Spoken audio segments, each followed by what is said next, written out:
नमस्कार दोस्तों, Sarraf technical classes के यूट्यूब चैनल में आप लोगों का स्वागत है। दोस्तों, कल मैंने आप लोगों को कुछ बेसिक चीज़ें पढ़ाई थी। वो बेसिक चीज़ों के बारे में संयोजकता किसे कहते हैं और संयोजकता के साथ साथ हमने इलेक्ट्रॉनिक विन्यास भी देखा था। आज हम कुछ अलग टॉपिक उठाते हैं आपके सामने। वो इलेक्ट्रॉनिक से रिलेटेड हम लोग कोई टॉपिक उठाते हैं आप लोगों के सामने।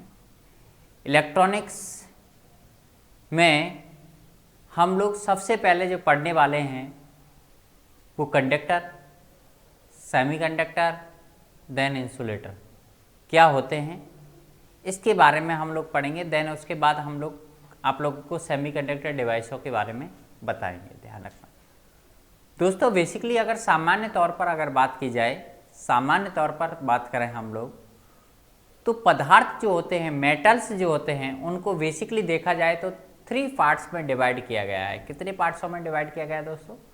3 पार्ट्स में डिवाइड किया गया है। जिन मेटल्स की अगर हम बात करते हैं, जिन पदार्थों की हम बात करते हैं, उन्हें 3 भागों में सामान्य तौर पर डिवाइड किया गया है। पहला होता है दोस्तों कंडक्टर, दूसरा होता है दोस्तों जिसे हम कहते हैं चालक, दूसरा होता है दोस्तों सेमीकंडक्टर्स,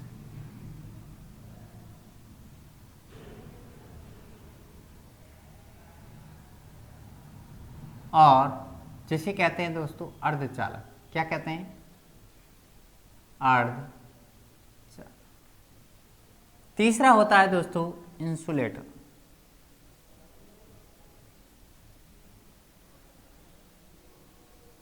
जिसे हम कहते हैं दोस्तों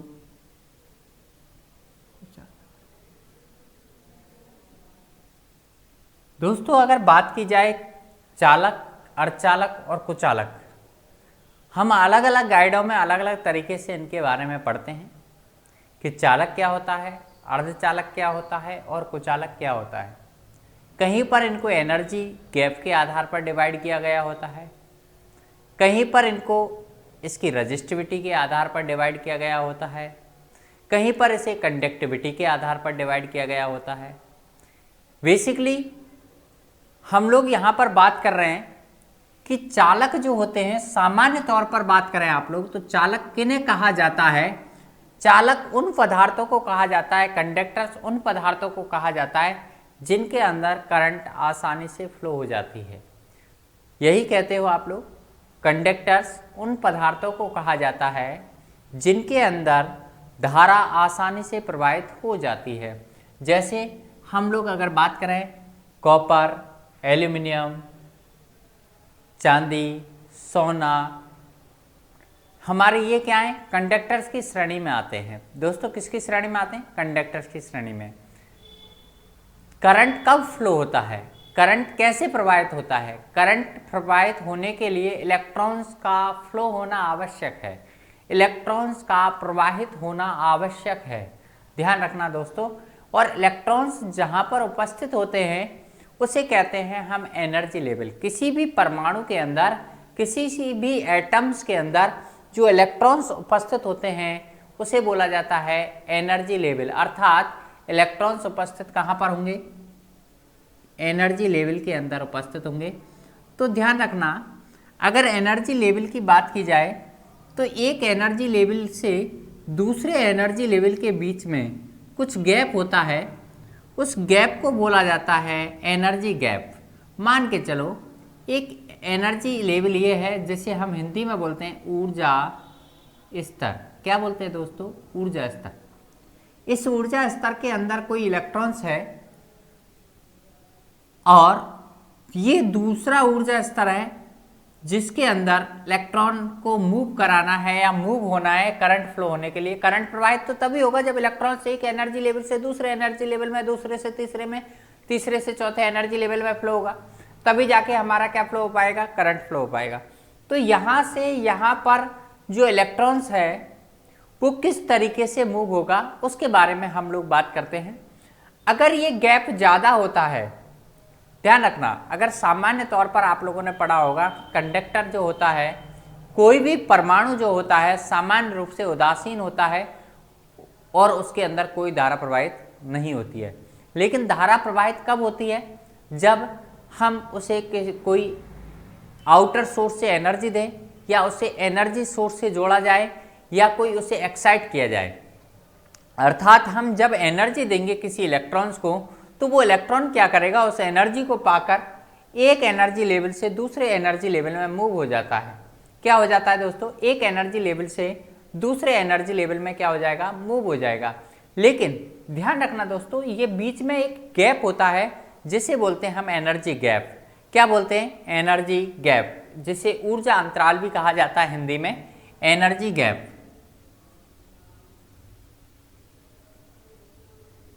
ये एनर्जी गैप जो होता है, वो एनर्जी गैप अलग अलग पदार्थों में अलग अलग होता है, कईयों में ज़्यादा होता है, कई में कम होता है।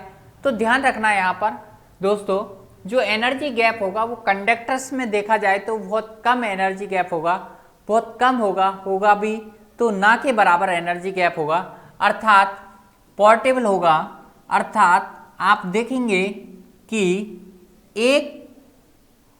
एक लेवल का या एक एनर्जी लेवल का इलेक्ट्रॉन दूसरे एनर्जी लेवल में आसानी से थोड़ी सी एनर्जी पाकर ही मूव कर जाता है, जिससे करंट आसानी से फ्लो होने लगता है, धारा आसानी से प्रवाहित होने लगती है, और इस तरीके से ये क्या कहलाते हैं, हमारे कंडक्टर्स कहलाते हैं, क्योंकि इसमें आसानी से इजीली हमारा एक इलेक्ट्रॉन दूसरे एनर्जी लेवल में, एक एनर्जी लेवल से दूसरे एनर्जी लेवल में क्या कर गया है, मूव कर गया दोस्तों। अगर हम बात करते हैं किसकी, सेमीकंडक्टर्स की, तो सेमीकंडक्टर्स में क्या होता है, सामान्य तौर पर बाहरी कक्षा में आउट ऑर्बिट में 4 इलेक्ट्रॉन्स होते हैं। इनके अंदर एनर्जी गैप जो होता है वो थोड़ा ज़्यादा होता है दोस्तों। एनर्जी गैप जो होगा वो क्या होगा, थोड़ा ज़्यादा होगा, अर्थात एक एनर्जी लेवल का इलेक्ट्रॉन दूसरे एनर्जी लेवल में आसानी से मूव नहीं कर पाएगा। अर्थात एक कक्षा का इलेक्ट्रॉन दूसरी कक्षा में आसानी से मूव नहीं कर पाता है। ये अगर मूव करना है तो इस गैप को, एनर्जी जो गैप है, एनर्जी गैप है, उसे पार करना पड़ेगा, और उसे कितना है वो एनर्जी गैप, उतनी एनर्जी चाहिए फिर इसको। ये एनर्जी गैप जो होता है इसके अंदर 0.7 इलेक्ट्रॉन वोल्ट से 1.1 इलेक्ट्रॉन वोल्ट होता है। कितना होता है दोस्तों? 0.7 इलेक्ट्रॉन वोल्ट से 1.1 इलेक्ट्रॉन वोल्ट एनर्जी गैप होता है। किसके अंदर? सेमीकंडक्टर अर्थात अर्धचालकों के अंदर जो एनर्जी गैप होता है वो दोस्तों कितना होता है, इतना होता है। तो ध्यान रखना, जब तक इतनी एनर्जी दी जाएगी तब तक तो देखा जाए तो ये मूव नहीं कर पाएगा। इससे कम एनर्जी दी गई तो यहाँ से यहाँ तक मूव नहीं कर पाएगा। इलेक्ट्रॉन वोल्ट के बारे में अगर आप जानते होंगे, इलेक्ट्रॉन वोल्ट क्या होता है आपको पता होना चाहिए दोस्तों। जो एनर्जी होती है, जो ऊर्जा होती है, वो होती है आवेश इंटू वोल्टेज। क्या होती है दोस्तों? आवेश इंटू वोल्टेज। तो एक इलेक्ट्रॉन पर 1 वोल्ट का इलेक्ट्रिक प्रेशर लगाने पर जो एनर्जी मुक्त होती है वो कहलाती है 1 इलेक्ट्रॉन वोल्ट। तो एक इलेक्ट्रॉन पर जो आवेश होता है वो 1.602 × 10⁻⁻19 इंटू 1 वोल्ट, 1 इलेक्ट्रॉन वोल्ट। इतना इलेक्ट्रॉन वोल्ट, 1 इलेक्ट्रॉन वोल्ट में जो हमारा एनर्जी की वैल्यू होगी वो इतनी होगी। ये किसके बराबर होती है दोस्तों? जूल के बराबर, अर्थात इतने जूल होगी। देखो, आवेश को वोल्टेज से मल्टीप्लाई किया तो वही वैल्यू आएगी 1.602, क्योंकि 1 से किसी वैल्यू को मल्टीप्लाई करते हैं तो उतना ही आएगा। अब कह सकते हैं कूलाम इंटू वोल्ट, या कूलाम इंटू वोल्ट कहने की बजाय आप कह सकते हैं कूलाम इंटू वोल्ट किसके इक्विवेलेंट होता है? जूल के इक्विवेलेंट ही होता है, ध्यान रखना। तो 1 इलेक्ट्रॉन वोल्ट इतने जूल के बराबर होगा। 1.602 × 10⁻⁻19 1.602 × 10⁻⁻19 जूल के बराबर होता है 1 इलेक्ट्रॉन वोल्ट। ध्यान रखना है। तो आप लोग कह सकते हैं कि यहाँ पर जो एनर्जी गैप होता है वो 1 इलेक्ट्रॉन वोल्ट से कम हो, मतलब कहने का मतलब 0.7 इलेक्ट्रॉन वोल्ट से 1.1 इलेक्ट्रॉन वोल्ट होता है। दोस्तों 0.7 इलेक्ट्रॉन वोल्ट किसके अंदर होता है? 0.7 इलेक्ट्रॉन वोल्ट जो होता है वो होता है दोस्तों किसके अंदर? जर्मेनियम के अंदर। किसके अंदर होता है? जर्मेनियम के अंदर। और अगर हम बात करें 1.1 इलेक्ट्रॉन वोल्ट, तो वो होता है दोस्तों सिलिकॉन के अंदर। किसके अंदर होता है? सिलिकॉन के अंदर। ये 0.7 इलेक्ट्रॉन वोल्ट की अगर बात करते हैं, यहाँ पर कई स्टूडेंट गलत करके आते हैं, क्योंकि बुक लिख देते हैं 0.7 इलेक्ट्रॉन वोल्ट किसका होता है? सिलिकॉन का। नहीं, सिलिकॉन का नहीं होता। वो चीज़ आप लोग कुछ और अलग याद रख लेते हो, क्योंकि एक बैरियर पोटेंशियल पढ़ोगे आगे जाके। बैरियर पोटेंशियल क्या होता है? बैरियर मतलब संधि, पोटेंशियल मतलब विभव। बैरियर पोटेंशियल, जब हम पीएन जंक्शन डायोड बनाते हैं, वो सिलिकॉन का बनाते हैं या जर्मेनियम का बनाते हैं, जर्मेनियम डायोड होता है या सिलिकॉन डायोड होता है, तो ध्यान रखना पी और एन प्रकार सेमीकंडक्टर, पी और एन प्रकार जो सेमीकंडक्टर्स होते हैं उनको मिलाकर जो डायोड का निर्माण किया जाता है, जो डायोड का निर्माण किया जाता है या जो सेमीकंडक्टर डिवाइस का निर्माण किया जाता है, उसे कहते हैं पी एन जंक्शन डायोड।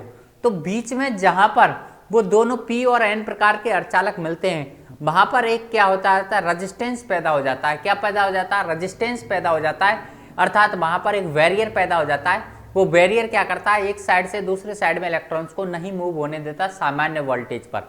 तो उस बैरियर को पार करने के लिए जितना आवश्यक वोल्टेज होता है, वही वोल्टेज कहलाता है बैरियर पोटेंशियल। क्या कहलाता है? वही बैरियर मतलब संधि, पोटेंशियल मतलब विभव। संधि को पार करने के लिए आवश्यक विभव क्या कहलाएगा? Barrier potential.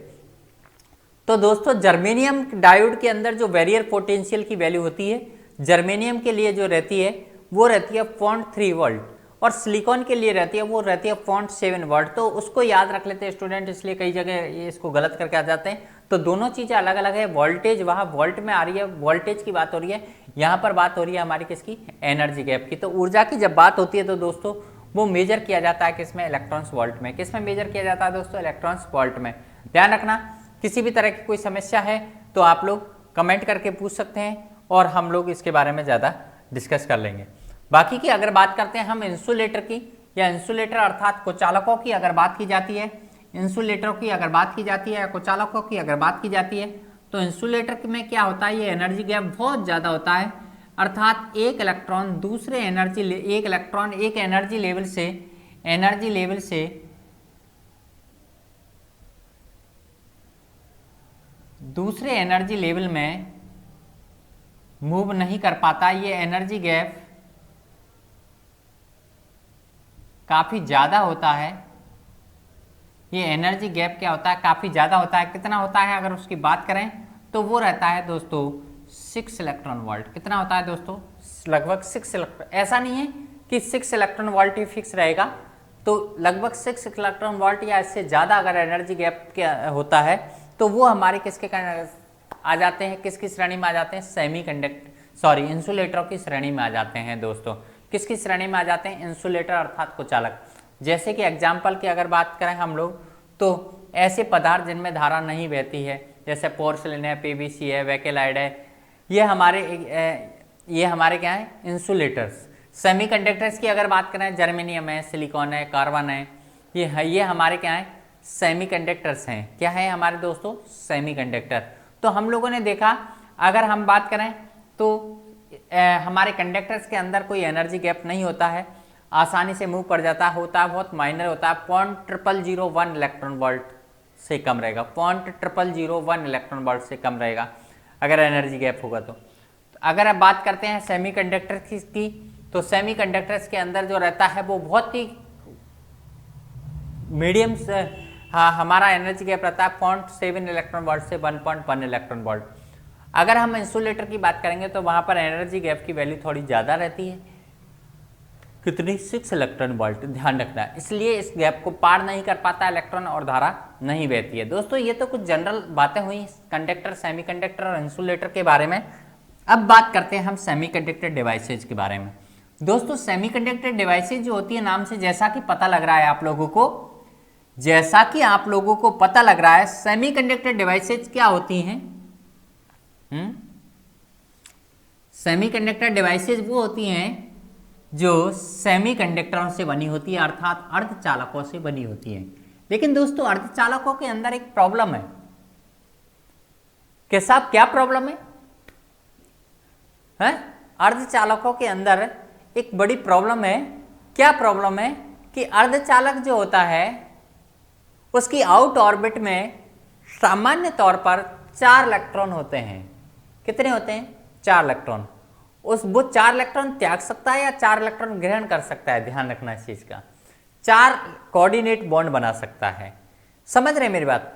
आउट ऑर्बिट में 4 इलेक्ट्रॉन जिस पदार्थ के या जिस हमारे एलिमेंट तत्व के बाहरी कक्षा में 4 इलेक्ट्रॉन होंगे, वो हमारा सेमीकंडक्टर्स की श्रेणी में रखा जाएगा। दोस्तों ध्यान रखना, किसकी श्रेणी में रखा जाएगा? सेमीकंडक्टर्स की श्रेणी में रखा जाता है। जैसे आप लोगों ने कहा जर्मेनियम है, सिलिकॉन है, कार्बन है, दिस इज ए सेमीकंडक्टर। ये क्या है? सेमीकंडक्टर। ध्यान रखना इसकी। तो हम बात करते हैं सेमीकंडक्टर्स के बारे में। तो सेमीकंडक्टर सामान्य तौर पर हम लोग बात करेंगे तो उसकी आउट ऑर्बिट जो होगी उसमें कितने इलेक्ट्रॉन्स होंगे? 4। कितने इलेक्ट्रॉन्स होंगे दोस्तों? 4। लेकिन क्या करता है सेमीकंडक्टर? जैसे जैसे हम टेम्परेचर बढ़ाते हैं, इसके टेम्परेचर कम करते हैं, कोऑर्डिनेट बॉन्ड बनने लगते हैं, सहसंयोजी बॉन्ड बनने लगते हैं। और 0 केल्विन टेम्परेचर की अगर बात की जाए, 0 केल्विन टेम्परेचर की बात करें तो सेमीकंडक्टर्स क्या करेगा दोस्तों? पास में रखे हुए किसी एटम, किसी सेमीकंडक्टर या किसी एटम परमाणु से कोऑर्डिनेट बॉन्ड बनाकर अपना अष्टक पूरा कर लेता है। अर्थात आप कह सकते हैं अपनी बाहरी कक्षा में 8 इलेक्ट्रॉन पूरा कर लेता है और इस तरह से हमारा 8 इलेक्ट्रॉन पूरा कर लेगा। मैं सिंपली वे में आप लोगों को समझाने का प्रयास कर रहा हूँ, किस तरीके से बनाता है वो तो आगे हम लोग बात कर लेंगे। तो कहने का मतलब 100 बातों की एक बात है कि वो अपने बाहरी कक्षा में 8 इलेक्ट्रॉन पूरे कर लेगा, कोऑर्डिनेट बॉन्ड बनाकर, सहसंयोजी बॉन्ड बनाकर वो 8 इलेक्ट्रॉन पूरे कर लेता है। और ध्यान रखना, किसी भी परमाणु की आउट ऑर्बिट में यदि 8 इलेक्ट्रॉन पूरे हो जाते हैं, 8 इलेक्ट्रॉन यदि पूरे हो जाते हैं, बेसिक पढ़ा रहे हैं अभी, कोई दिक्कत नहीं आनी चाहिए आप लोगों को। ऐसी कोई चीज़ नहीं पढ़ाई जा रही जो आप लोगों को आसानी से समझ में नहीं आएगी। हम लोग सिर्फ बेसिक पढ़ा रहे हैं अभी। तो 8 इलेक्ट्रॉन जब पूरे हो जाते हैं तो ऐसी कंडीशन में वो इंसुलेटर हो जाता है। क्या हो जाता है दोस्तों? इंसुलेटर हो जाता है। ध्यान रखना, क्या हो जाता है दोस्तों? इंसुलेटर, अर्थात कुचालक हो जाता है। अर्थात क्या हो जाएगा दोस्तों? कुचालक। तो ध्यान रखो इस बात को कि ऐसी कंडीशन में जब वो कुचालक होगा तो इसका मतलब उसमें कोई धारा नहीं बहेगी और करंट फ्लो नहीं होगा, तो वो सेमीकंडक्टर डिवाइस काम कैसे करेगी? सेमीकंडक्टर डिवाइसेज ऐसी कंडीशन में ही काम कर सकती है जब उसकी आउट ऑर्बिट में 8 से कम इलेक्ट्रॉन हो। कहने का मतलब वो अपने बाहरी कक्षा में 8 इलेक्ट्रॉन पूरे नहीं कर पाए, तो ऐसी कंडीशन में हम लोग कुछ ना कुछ डिवाइस बनाने के लिए कुछ चेंजेस करते हैं सेमीकंडक्टर के साथ, कुछ डोपिंग की जाती है, कुछ मिलावट की जाती है। ध्यान रखना इसके, कुछ क्या करते हैं? मिलावट करते हैं, कुछ ऐसे पदार्थों की मिलावट करते हैं कि वो 8 इलेक्ट्रॉन पूरे नहीं होने दे। समझ रहे हैं मेरी बात? ऐसे पदार्थों की मिलावट की जाती है। और किसी अन्य पदार्थों की जब मिलावट की जब बात आती है या मिलावट करने की बात आती है, उसे कहा जाता है डोपिंग करना। क्या कहा जाता है दोस्तों? डोपिंग करना कहा जाता है, मिलावट करना कहा जाता है। तो मिलावट जो की जाती है वो ऐसे पदार्थ की जाती है जिसकी बाहरी कक्षा में या तो 3 इलेक्ट्रॉन हो या उसकी आउट ऑर्बिट में 5 इलेक्ट्रॉन हो। ध्यान रखना दोस्तों, जैसे कि एग्जाम्पल के तौर पर अगर बात करेंगे हम लोग, तो मान के चलो कोई भी सेमीकंडक्टर्स है, जर्मेनियम की अगर बात करते हैं,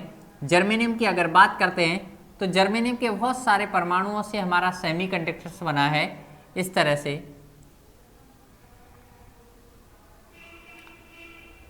तो सामान्य तौर पर अगर बात की जाए तो इसकी जो संरचना रहेगी वो कैसी रहेगी कि इसे कोऑर्डिनेट बॉन्ड बना लेते हैं। एक इलेक्ट्रॉन इसने दिया, एक इलेक्ट्रॉन इससे लिया। सभी जर्मेनियम के पास 4 हैं, तो इधर बना लिया इन्होंने, इधर कोऑर्डिनेट बॉन्ड बना लिया, इधर कोऑर्डिनेट बॉन्ड बना लिया, इधर बना लिया। तो इस तरह से देखा जाए तो ये क्या कर लेते हैं? सहसंयोजी बॉन्ड बना लेते हैं दोस्तों। क्या करा लेते हैं? सहसंयोजी बॉन्ड इस तरीके से बना लेते हैं। इसमें ना तो कोई फ्री इलेक्ट्रॉन्स रहता है और ना ही कोई ब्लैंक स्पेस रहता है जहाँ पर कोई इलेक्ट्रॉन आ सकता है या किसी दूसरे परमाणु से इलेक्ट्रॉन इसके अंदर आ सके, या फ्री हो तो किसी दूसरे परमाणु के अंदर इलेक्ट्रॉन जा सके। इस तरह की संरचना बन जाती है। ऐसी कंडीशन में आपको दिख रही होगी दोस्तों, कोई भी फ्री इलेक्ट्रॉन्स यहाँ पर दिख नहीं रहा, या कोई भी ऐसी, या ना ही कोई खाली स्पेस दिख रहा है जहां पर किसी दूसरे परमाणु से कोई इलेक्ट्रॉन आ सके। और ऐसी कंडीशन में ये क्या कहलाएगा? कुचालक। क्या कहलाएगा? कुचालक। क्या कहलाएगा दोस्तों? कुचालक। कब? जब बाहरी कक्षा में कितने इलेक्ट्रॉन है? 4। लेकिन हम क्या करते हैं, एक ऐसे परमाणु की मिलावट कर दें जिसकी बाहरी कक्षा में 3 इलेक्ट्रॉन है। क्या है? जैसे इंडियम। मैंने अगर इसकी मिलावट कर दी है, इंडियम की मिलावट कर दी, तो क्या देखूंगा, इसकी बाहरी कक्षा में कितने इलेक्ट्रॉन होते हैं? 3। कितने होते हैं? 3 इलेक्ट्रॉन होते हैं। अब 3 इलेक्ट्रॉन जब इसकी बाहरी कक्षा में होंगे तो देखो, एक इलेक्ट्रॉन इसने इधर दिया, एक इलेक्ट्रॉन इससे लिया, एक इलेक्ट्रॉन दिया, एक इलेक्ट्रॉन इससे लिया, एक इलेक्ट्रॉन दिया, एक इलेक्ट्रॉन लिया। इट्स मीन देखो 3 जगह दे चुके हैं, लेकिन अब इंडियम के पास क्या हो गए? खत्म हो गए इलेक्ट्रॉन, क्योंकि इंडियम की बाहरी कक्षा में कितने इलेक्ट्रॉन थे? सिर्फ 3 इलेक्ट्रॉन थे। अब ये इसके पास देने के लिए कोई जगह नहीं है, कोई इलेक्ट्रॉन बचा ही नहीं है, तो देगा कहां से? कोई इलेक्ट्रॉन इसके पास बचा ही नहीं है, तो ये देगा कहां से?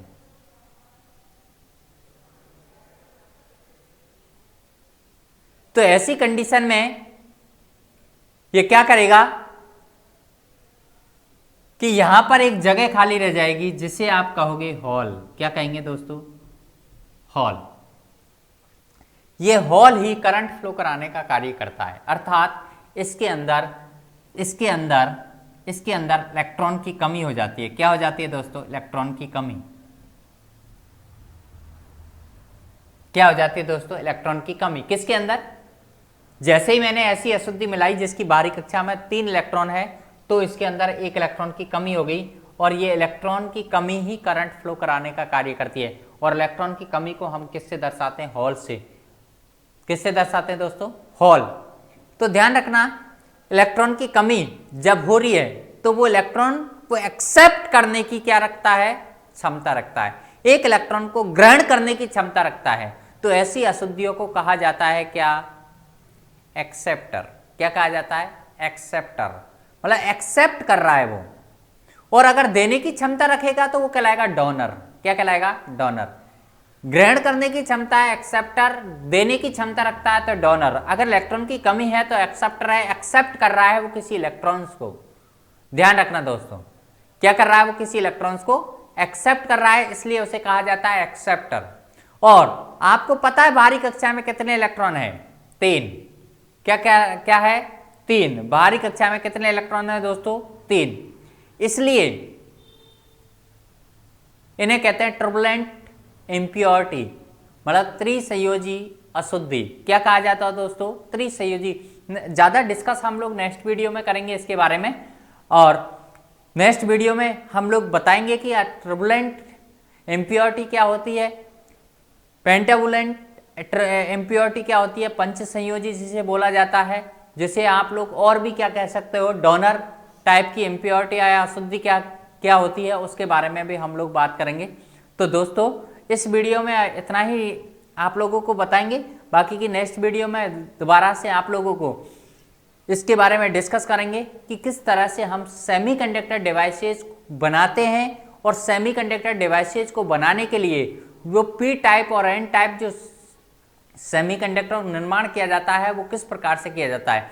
यहाँ पर हॉल्स हैं, तो हॉल्स जहाँ पर होते हैं उनसे जो बनते हैं वो बनते हैं पी टाइप सेमीकंडक्टर। क्या बनते हैं दोस्तों? P type semiconductor. क्या बनते हैं दोस्तों? P type semiconductor. कौन से? किससे? जहां पर हॉल अर्थात त्रिसंयोजी अशुद्धि या टर्बुलेंट इम्प्योरिटी बनाने के कारण जिस सेमीकंडक्टर का निर्माण होता है वो कहलाती है हमारा क्या? P type semiconductor. क्या कहलाता है? P type. इसके बारे में डिस्कस नेक्स्ट वीडियो में करते हैं दोस्तों। हम नेक्स्ट वीडियो में लेकर आप लोगों को इलेक्ट्रॉनिक्स का दूसरा पार्ट्स लेकर आप लोगों के सामने हाजिर होंगे। तब तक के लिए धन्यवाद दोस्तों। ज़्यादा से ज़्यादा शेयर करो। अभी मैंने स्टार्ट किया है, हम लोग देखेंगे धीरे धीरे कि त्रिसंयोजी क्या होती है, पंच संयोजी क्या होती है, एन टाइप सेमीकंडक्टर्स क्या होते हैं, पी टाइप सेमीकंडक्टर्स क्या होते हैं, और किस प्रकार से सेमीकंडक्टर की वाइसिंग होती है, रिवर्स वाइसिंग, फॉरवर्ड वाइसिंग, उसके बारे में भी हम लोग बात करेंगे। तब तक के लिए धन्यवाद। वापस मिलते हैं नए वीडियो में नए जोश और उमंग के साथ।